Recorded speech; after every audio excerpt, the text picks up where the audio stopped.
अस्सलाम वालेकुम जी। अगर आप स्टॉक्स ट्रेडिंग करना चाहते हैं तो आपको ये वाला सॉफ्टवेयर या फिर ये वाली ऐप चाहिए, और इस सॉफ्टवेयर या ऐप तक एक्सेस लेने के लिए आपको वन ऑफ द ब्रोकर्स के साथ अकाउंट खुलवाना पड़ेगा। स्टॉक एक्सचेंज के काफ़ी ब्रोकर्स होते हैं, आप डायरेक्ट स्टॉक एक्सचेंज का अकाउंट नहीं खुलवा सकते। थर्ड पार्टीज़ प्राइवेट कंपनीज होती हैं जो कि उसकी ब्रोकर्स होती हैं, जिन्होंने एज अ ब्रोकर लिस्टिंग ली होती है, उसके साथ आपको सॉफ्टवेयर अकाउंट खुलवाना पड़ता है और वो फिर आपको अपना सॉफ्टवेयर और अपनी ऐप बताते हैं। ये आप डायरेक्टली उनकी साइट से डाउनलोड कर सकते हैं, लेकिन ये सॉफ्टवेयर और ऐप जो है वो उसी के साथ चलेगा आपका, यानी कि उसी ब्रोकर का लॉगिन इनके साथ चलेगा जो कि जिसके साथ आपने अकाउंट खुलवाया हुआ होगा। तो फिक्र ना करें, इस वीडियो में आपको ये सॉफ्टवेयर, ऐप और इसके अलावा ब्रोकर्स की लिस्ट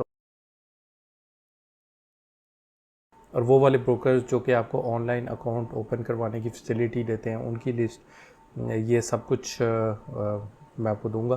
उसके अलावा जो अकाउंट ओपनिंग की रिक्वायरमेंट्स है उसके बारे में भी बताऊंगा।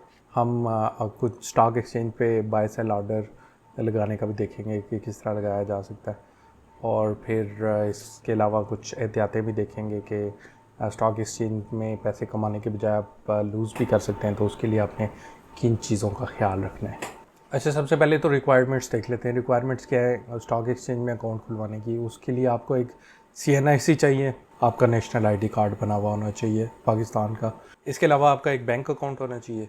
थर्ड चीज़ जो वो मांगते हैं वो प्रूफ ऑफ इनकम। अब इनकम जो है वो आपकी अपनी भी हो सकती है, या फिर आप जिस पे डिपेंडेंट है घर में, अगर कोई और आपको सपोर्ट कर रहा है तो उसके इनकम का प्रूफ आपको चाहिए होगा।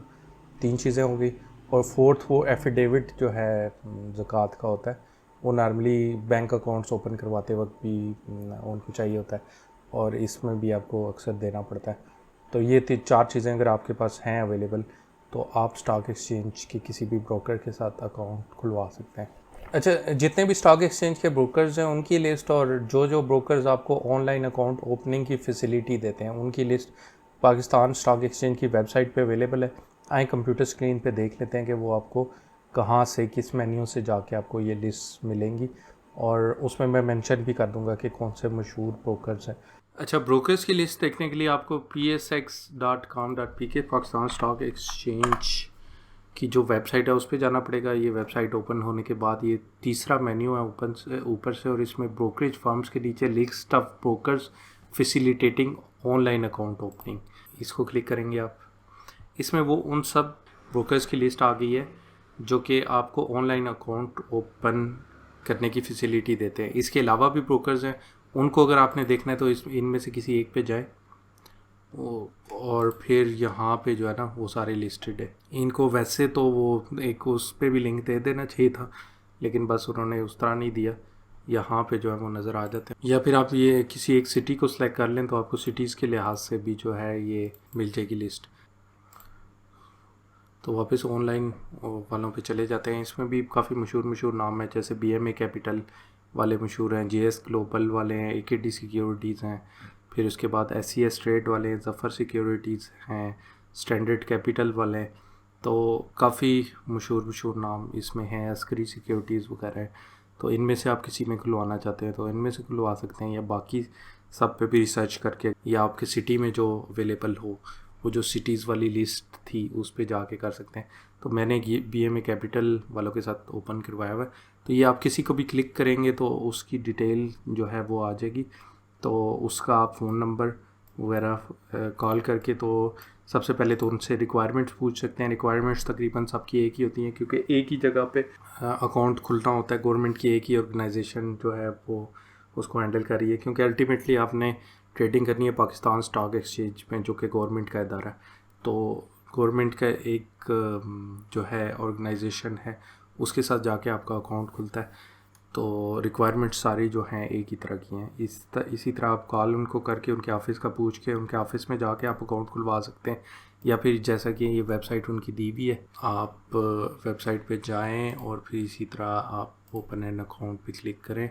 तो जो 4-5 चीज़ें मैंने आपको बताई हैं, 4 चीज़ें वो हैं जो कि मैंने आपको पहले बताई हैं। एक इनिशियल डिपॉज़िट भी होता है इसमें, वो BMA वाले 5,000 लेते हैं, कुछ 1 लाख लेते हैं, कुछ 25,000 लेते हैं। तो और भी काफ़ी ब्रोकर्स होंगे जो कि 5,000 से स्टार्ट कर देते होंगे। तो वो इनिशियल डिपॉज़िट भी आपको करवाना पड़ता है। जिससे फिर आप आगे डिपॉजिट करेंगे और ज़ाहिर है आप और पैसे जमा भी करवा सकते हैं और जब चाहे निकलवा भी सकते हैं।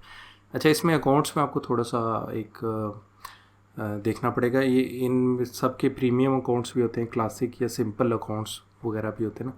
तो सिंपल जो अकाउंट्स होते हैं उसमें ये होता है कि वो आपको कोई सिग्नल्स वगैरह नहीं देते, यानी कि कौन सा स्टॉक आज ऊपर जाएगा कौन सा नीचे जाएगा, अपने एनालिसिस की बेस पे आपकी हेल्प नहीं करते। और जो प्रीमियम है उसमें वो फिर सिग्नल्स वगैरह देते हैं कि कौन सा स्टॉक आज ऊपर जाएगा कौन सा नीचे जाएगा। उनके प्रॉपर ब्रोकर्स बैठे होते हैं जो कि आपकी कॉल करके ना उनके नुमाइंदे आपकी हेल्प भी कर देते हैं। लेकिन अगर आपने सीखना है और अपने तौर पे ही आप करना चाहते हैं ट्रेडिंग वगैरह, तो मेरे ख्याल में बेहतर ये है कि आप क्लासिक अकाउंट के साथ जाएं।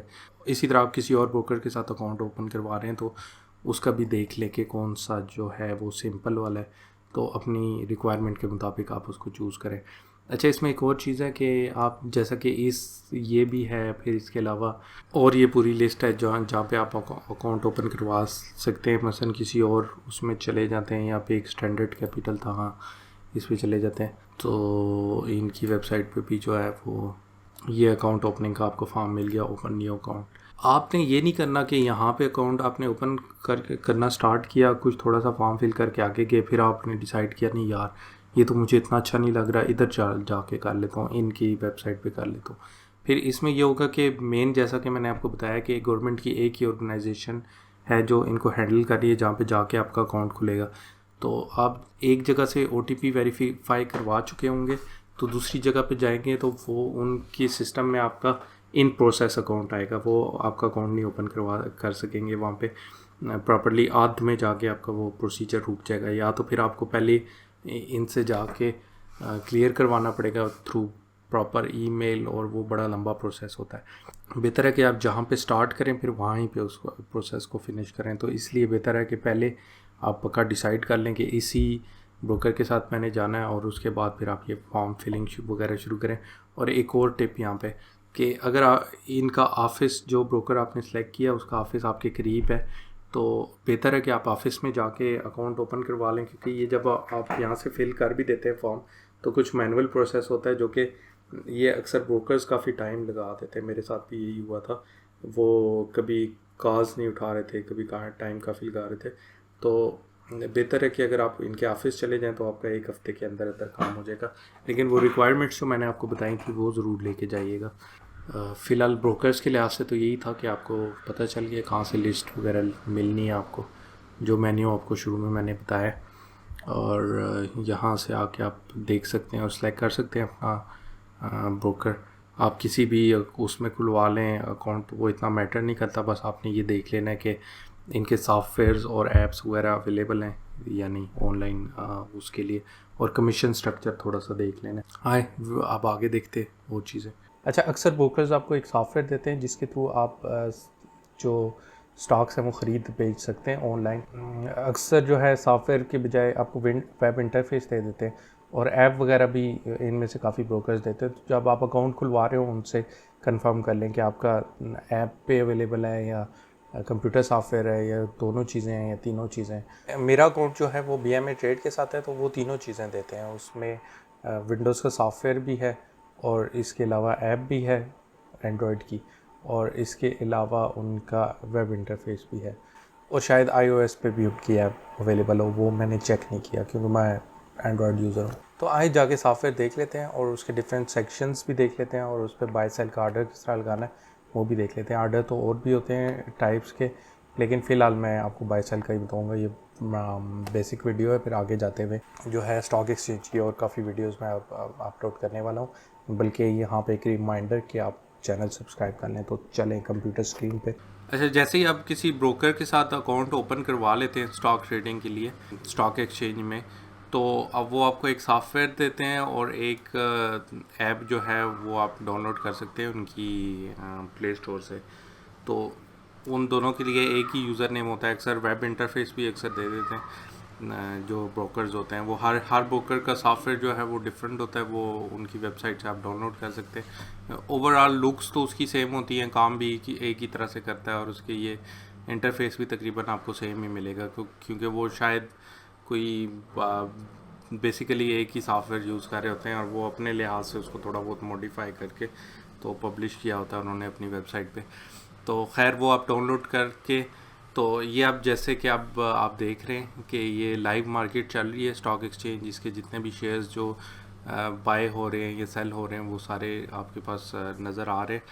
ये सारे वो शेयर्स हैं जिनमें मसलन मैं इंटरेस्टेड हूँ ख़रीदने के लिए या बेचने के लिए, तो इसको मैंने यहाँ पे जो है वो लगा के रखा हुआ है।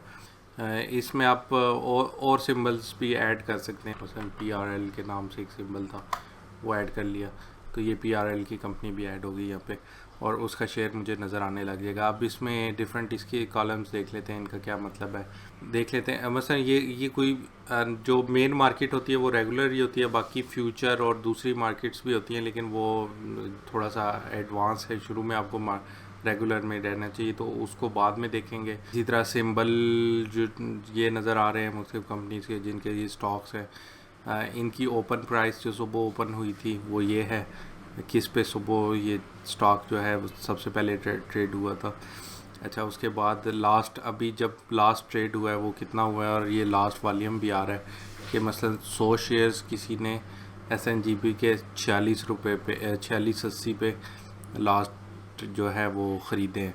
इसी तरह फिर ये आप बाय और सेल के जितने आर्डर लगे हुए ना, मसलन इसमें जो सबसे जो महंगा बाय करना चाह रहा है, मसलन 91.06 पे 1500 कोई एक बंदा जो है वो बाय करना चाह रहा है, ये देखें 26,500 हो गया। अब ये एक नहीं, शायद ज़्यादा लोग होंगे, मसलन कोई 3-4 लोग भी हो सकते हैं या उससे भी ज़्यादा हो सकते हैं जो कि मिल के 91.06 पे जो है इसको बाय करना चाह रहे हैं 26,500 शेयर्स। मसलन ये मल्टीपल आर्डर्स हैं, लेकिन अगर मैं एक और आर्डर लगाता हूँ 91.07 का, तो वो यहाँ पे जो है वो वाला शो होने लग जाएगा इसके बजाय, क्योंकि उसकी प्राइस ज़्यादा है। तो इसी तरह सेलिंग में जो सबसे सस्ते पे सेल करना चाह रहा होता है, मसलन कोई 10 लोग हैं जो 91.08 पे सेल करना चाह रहे हैं, वो यहाँ पे प्राइस आ रही होती है।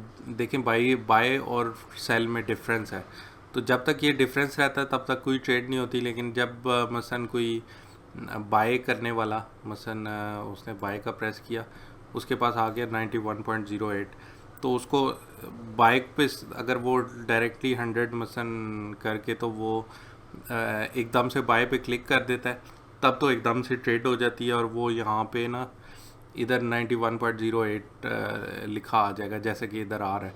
लेकिन अगर कोई कर देता है कि मैंने नहीं 6 पे ही करना है, तो उसका जो है वो ऑर्डर लग जाएगा मार्केट में। जब फिर इनमें से सेल में से मसलन कोई अगर सेल प्रेस करता है और वो 91.06 जो कि बायर की प्राइस है वो दे देता है और सेल कर देता है, तो एकदम से फिर इस प्राइस पे जो है वो उतने शेयर सेल हो जाएंगे और वो इधर लास्ट में लिखा आने लग जाएगा। अब उसमें ज़रूरी नहीं है कि आप ये वाली दो प्राइसेस बाय और सेल करते हुए फॉलो करें, तो आप ये कह सकते हैं कि मैं इसको ना 90 रुपीज़ का जो है वो 100 शेयर्स बाय करना चाहता हूँ। तो जब वो आप ये वाला ऑर्डर बाय के लिए लगा देंगे, फिर एकदम से बाय नहीं होगा, फिर आपका ऑर्डर जो है ना मार्केट में जाके वो ऐड हो जाएगा उस दिन के लिए। तो दिन में किसी भी वक्त आहिस्ता आहिस्ता ये बायर और सेलर जो हैं वो करते करते अगर प्राइस नीचे आ जाती है मार्केट की, कोई मतलब सेलर्स बहुत ज़्यादा आ जाते हैं और बायर्स कम होते हैं जो कि कम प्राइसेस पे बाय करना चाह रहे होते हैं, तो आहिस्ता आहिस्ता प्राइस नीचे भी आ सकती है। अगर वो 90 से नीचे आ जाती है तो वो फिर आपको 90 के ये 100 शेयर्स जो हैं वो मिल जाएंगे।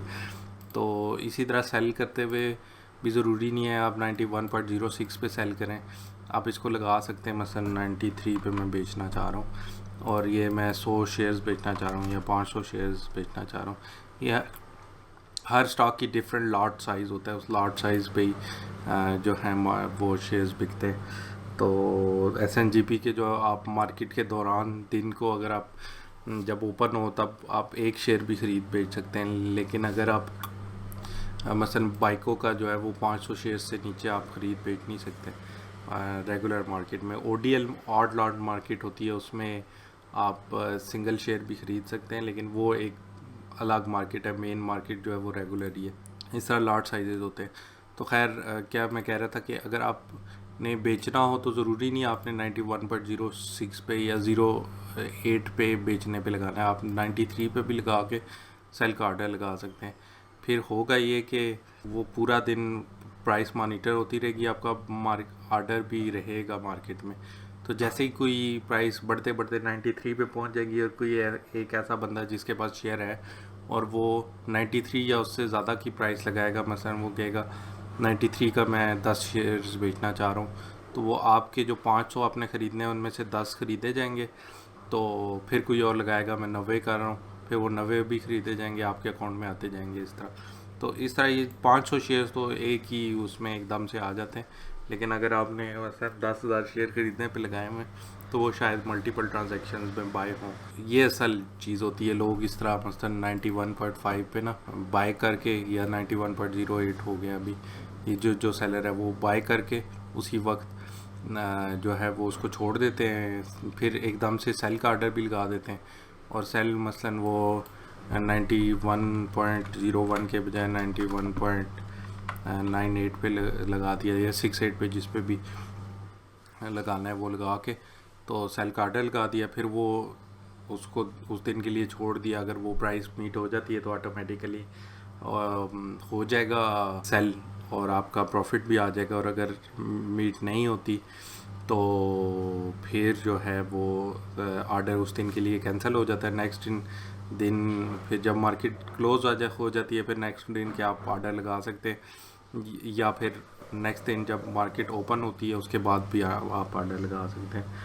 तो लेकिन एक दिन जो आपने ऑर्डर लगाया वो अगले दिन की मार्केट क्लोज होने के बाद वो ऑर्डर ख़त्म हो जाएगा, दोबारा से फिर नेक्स्ट डे ऑर्डर लगाने पड़ते हैं। अच्छा, ब्रोकर का क्या फ़ायदा होता है इन शेयर के बिकने या ख़रीदने में? तो ब्रोकर को ये फ़ायदा होता है कि अगर आपने 20 रुपये से कम का कोई शेयर लिया है तो उसको मसलन 3 पैसे पर शेयर जो है ना उसने वो अपनी कमीशन रखा हुआ है, तो उसको वो उसी वक्त पे हो जाएगा कमीशन आपके उसमें से ना। मसलन आपने जो पैसे जमा करवाए हुए होंगे उसको, मसलन आपने 100 शेयर लिए हैं जो कि 9 रुपये कुछ पैसे के हैं, 9 रुपये के हैं, तो 100 इंटू 0.03, ये इतना 3 रुपये का ना कमीशन ख़रीदने पे भी आपके ब्रोकर को मिल जाएगा, जो कि माइनर है मेरे ख्याल में। और जब आप ये 100 को बेचेंगे उसी दिन बेच देंगे तो फिर वो कमीशन नहीं चार्ज होगा। लेकिन अगर अगले दिन या बाद में बेचेंगे तो बेचने पे भी वो इतना ही कमीशन लेते हैं ब्रोकर, जिसके थ्रू आपने ये ओपन किया हुआ है साफ अकाउंट।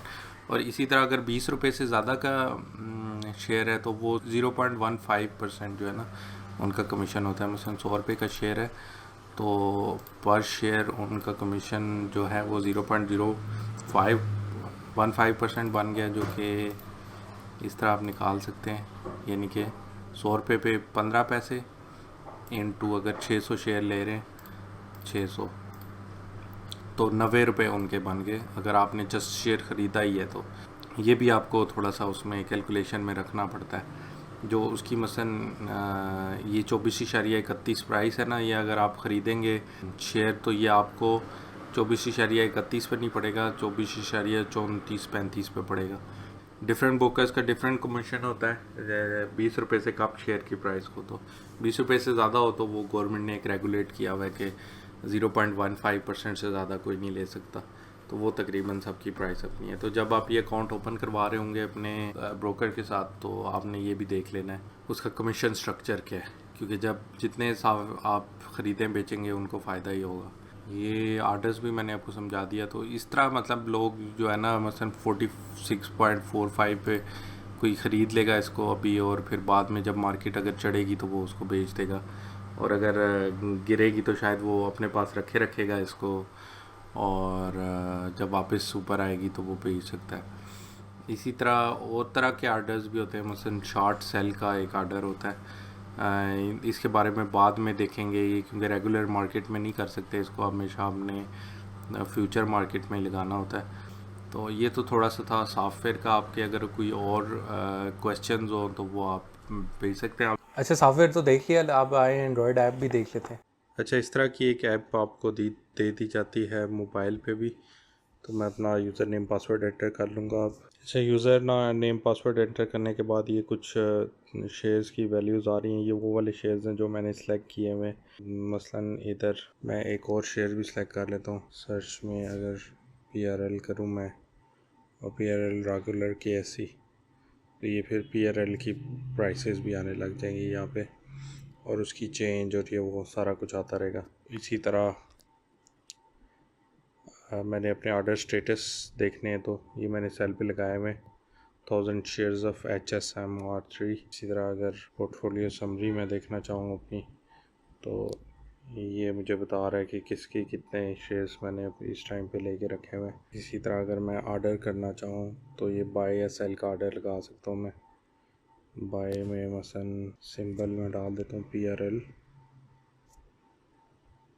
तो फिर इसकी जो प्राइस वगैरह वो आ जाएगी। और जैसे अभी आपने डेस्कटॉप वाले उसमें देखा है, काम ये उसी तरह करता है, तो इसको हमें देखने की ज़रूरत नहीं है। हम वापस मार्केट पे चले जाएंगे।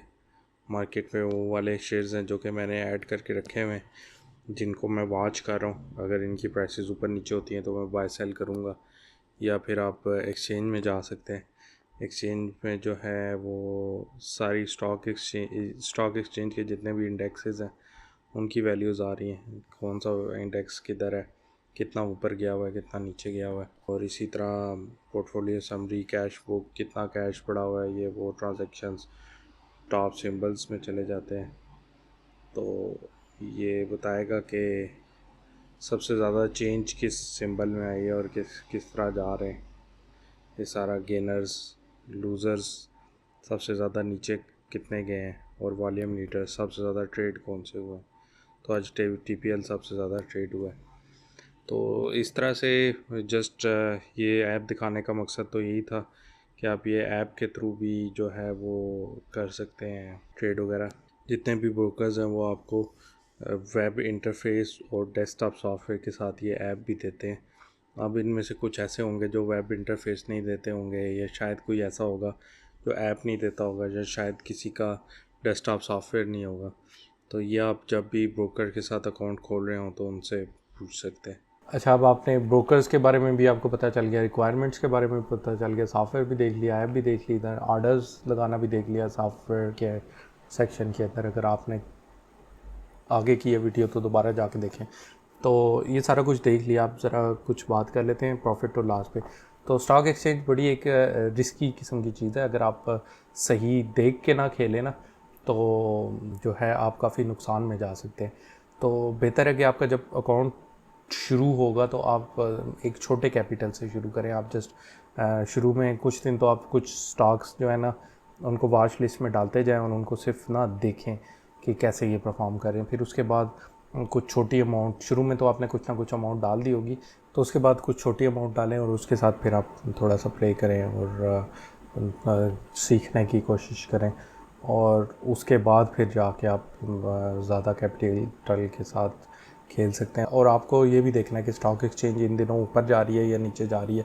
तो शुरू में तो अगर जिन दिनों नीचे जा रही है आपको बिल्कुल इन्वेस्ट करने की ज़रूरत नहीं है, लेकिन आप थोड़ा सा वेट कर सकते हैं कि जब काफ़ी ज़्यादा नीचे जा चुके और फिर इन्वेस्ट करें। अभी क्योंकि थोड़ी सी नीचे जा रही है तो ये बेस्ट टाइम है। अकाउंट ओपन आपका नहीं है तो करवा लें और थोड़ा देख भी लें, उसको थोड़ा सा सीखने की भी कोशिश कर लें थोड़े कैपिटल के साथ। और जब फिर प्रॉपर नीचे जा चुके तो फिर उस वक्त जो है आप मुख्तलिफ शेयर्स में इन्वेस्ट करके उसका मैक्सिमम फ़ायदा उठा सकते हैं। मेरे ख्याल में ये बेस्ट टाइम है आपका अकाउंट ओपनिंग का। तो जैसा कि मैंने आपको बताया कि मैं और वीडियोस भी लाने वाला हूँ स्टॉक एक्सचेंज के बारे में, तो बेहतर है आप इस चैनल को सब्सक्राइब कर लें और नोटिफिकेशन बेल का बटन प्रेस कर लें ताकि आपको जैसे ही नई वीडियो अपलोड हो नोटिफिकेशन आ जाए और जल्द से जल्द आप उसको देख के फ़ायदा उठा सकें। तो अभी मैं चलता हूँ, good bye, see you in the next one.